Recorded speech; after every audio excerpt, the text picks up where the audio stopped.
Hey guys, welcome to study in brief. इस video के अंदर हम पढ़ेंगे meaning of job analysis, objective and process.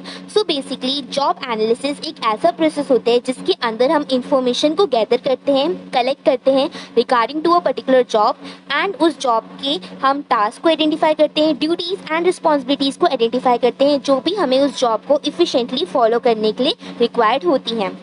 अब जब हम इंफॉर्मेशन को गैदर कर रहे हैं इनटू अ जॉब एनालिसिस, तो उसके अंदर हम उसमें जॉब डिस्क्रिप्शन बनाएंगे, जॉब स्पेसिफिकेशन बनाएंगे एंड परफॉर्मेंस स्टैंडर्ड्स को भी सेट करेंगे। नाउ अब हम पढ़ेंगे जॉब एनालिसिस के क्या क्या ऑब्जेक्टिव होते हैं। So the very first objective is to identify the essential task, duties and responsibilities of a job. हमारा सबसे प्राइमरी ऑब्जेक्टिव होता है जॉब एनालिसिस का कि हम ड्यूटीज़ को आइडेंटिफाई करें, टास्क को आइडेंटिफाई करें एंड रिस्पॉन्सिबिलिटीज़ को आइडेंटिफाई करें जो भी हमें एक पर्टिकुलर जॉब को इफिशिएंटली परफॉर्म करने के लिए रिक्वायर्ड होती हैं। अब इस इंफॉर्मेशन को हम कैसे गैदर करेंगे? By developing job description and job specification. अब इसके लिए हम बेसिकली अपने जॉब की एक समरी बनाते हैं एंड उसमें क्वालिफिकेशंस लिखते हैं कि हमें एक पर्टिकुलर एम्प्लॉय की क्या क्वालिफिकेशन चाहिए, जिस बेस पे हम उस एम्प्लॉय को सिलेक्ट करेंगे into a particular job. Second objective is to determine the knowledge, skills and abilities required to perform the job. Now अब हमारा सेकंड ऑब्जेक्टिव होता है कि हम जॉब एनालिसिस के अंदर इस चीज़ को डिटरमाइन करते हैं कि हमें क्या नॉलेज की रिक्वायरमेंट है, स्किल्स क्या चाहिए एंड एबिलिटीज़ क्या चाहिए उस जॉब को परफॉर्म करने के लिए। अब इसके अंदर हम इंफॉर्मेशन को यूज़ करते हैं regarding to the job specification, यानी कि जॉब स्पेसिफिकेशन में हम सारी इंफॉर्मेशन को लिखते हैं। उससे हमें एक डिटेल्ड लिस्ट पता चलती है क्वालिफिकेशन की कि हमें क्या क्वालिफिकेशन की रिक्वायरमेंट रहने वाली है इस जॉब को परफॉर्म करने के लिए।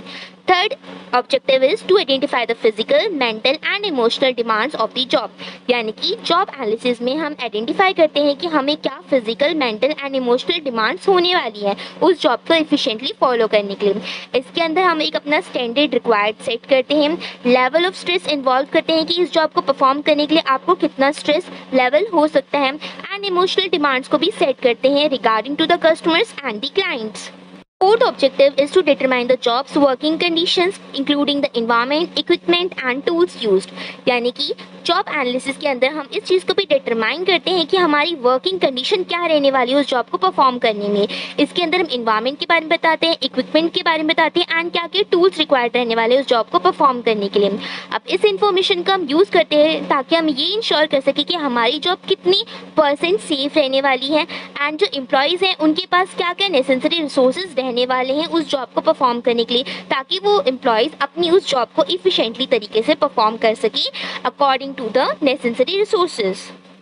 अब हम पढ़ने वाले हैं कि हमारा जॉब एनालिसिस का क्या प्रोसेस होता है। First it identify the purpose of the job analysis, यानी कि पहला स्टेप होता है कि आप जॉब एनालिसिस के प्रोसेस में इस चीज़ को आइडेंटिफाई करो कि आपको एनालिसिस करने का पर्पस क्या है, यानी कि अगर आप जॉब एनालिसिस कर रहे हो तो उसका मेन पर्पस क्या है, उसके पीछे का रीज़न क्या है, आप इसको आइडेंटिफाई करो। इसके अंदर आप अपनी जॉब डिस्क्रिप्शन को इंक्लूड करते हैं, पे स्केल्स को इंक्लूड करते हैं, उनको डिटरमाइन करते हैं एंड आइडेंटिफाई करते हैं कि आपकी ट्रेनिंग की नीड्स क्या रहने वाली हैं। उसके बाद आप ओवरऑल जॉब परफॉर्मेंस को इवैल्यूएट भी करते हैं। Second is select the jobs to be analysed. अब जब आपने एक बार अपना पर्पस आइडेंटिफाई कर लिया जॉब एनालिसिस का, उसके बाद आप इस चीज़ को इस्टेब्लिश करेंगे कि कैसे आप जॉब को एनालाइज करेंगे, एक पर्टिकुलर जॉब को एनालाइज करेंगे। इसके अंदर बेसिकली आप रिप्रेजेंटेटिव जॉब्स को इन्वॉल्व करते हैं, उसको सिलेक्ट करते हैं regarding to the each department, यानी कि हर एक डिपार्टमेंट में से आप कुछ रिप्रेजेंटेटिव जॉब्स को सिलेक्ट करते हैं जिनकी रिक्वायरमेंट आपको होने वाली है। फिर जो भी आपको एम्प्लॉय को सिलेक्ट करना है, कोई सी भी जॉब पे आपको एम्प्लॉय को सिलेक्ट करना है, वो चीज़ को आप डिसाइड करते हैं।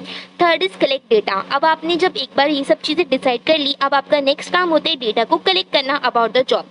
इसके अंदर बेसिकली आप एम्प्लॉयज़ की परफॉर्मेंस को ऑब्जर्व करते हो कि एम्प्लॉय की क्या परफॉर्मेंस होने वाली है उस जॉब को करने के लिए। फिर उसके बाद आप एम्प्लॉयज़ का इंटरव्यू सेशन कंडक्ट करते हैं एंड एम्प्लॉयज़ को सुपरवाइजर्स करते हैं, यानी कि सुपरवाइजर करते हैं उस एम्प्लॉयज़ को एंड फिर उनके परफॉर्मेंस को ओवरऑल इवैल्यूएट करते हैं, उनको रिव्यू देते हैं regarding to the job documents, उनके डॉक्यूमेंट्स को चेक करते हैं एंड रिकॉर्ड्स को मेंटेन करते हैं। Fourth is analyse the data. अब जब आपने एक बार डेटा कलेक्ट कर लिया, आप अब उस डेटा को एनालाइज करते हैं। एनालाइज करने के लिए आप essential task, duties and responsibilities को देखते हैं ऑफ द जॉब। इसके अंदर आप बेसिकली नॉलेज को भी इंक्लूड करते हैं, स्किल्स एंड एबिलिटीज को भी इंक्लूड करते हैं जो उस जॉब में इफिशिएंटली फॉलो करने के लिए रिक्वायर्ड होती हैं। Fifth is develop job description and job specification. अब जो आपने डेटा एनालाइज करा है उसके बेस पे आप जॉब डिस्क्रिप्शन बनाते हैं एंड जॉब स्पेसिफिकेशंस भी बनाते हैं। जॉब डिस्क्रिप्शन के अंदर आप समरी लिखते हैं जॉब की, उसके अंदर आप essential duties, task and responsibilities को मेंशन करते हैं एंड जॉब स्पेसिफिकेशन के अंदर आप एक डिटेल्ड लिस्ट बताते हैं कि आपकी क्वालिफिकेशंस एंड स्किल्स कितनी रिक्वायर्ड होती हैं उस पर्टिकुलर जॉब को करने के लिए। Sixth is review and update the job analysis. अब जब फाइनली यहाँ पे लास्ट स्टेप होता है एंड इंपॉर्टेंट स्टेप होता है कि आप रिव्यू करते हैं एंड अपडेट करते हैं अपने जॉब एनालिसिस को पीरियोडिकली, ठीक है, ताकि आप ये इंश्योर कर सकें कि जो भी आपकी इन्फॉर्मेशन है वो एक्यूरेट है एंड अप टू डेट आपकी इन्फॉर्मेशन है, यानी कि आउटडेटेड इन्फॉर्मेशन नहीं है। इसके अंदर आप इन्वॉल्व करते हैं regarding to the job analysis को रिवाइव करने के लिए एवरी ईयर आप इसे अपडेट करते रहते हैं और कोई भी सिग्निफिकेंट अगर चेंजेस रिक्वायर्ड होते हैं तो वो भी आप इसके अंदर करते रहते हैं।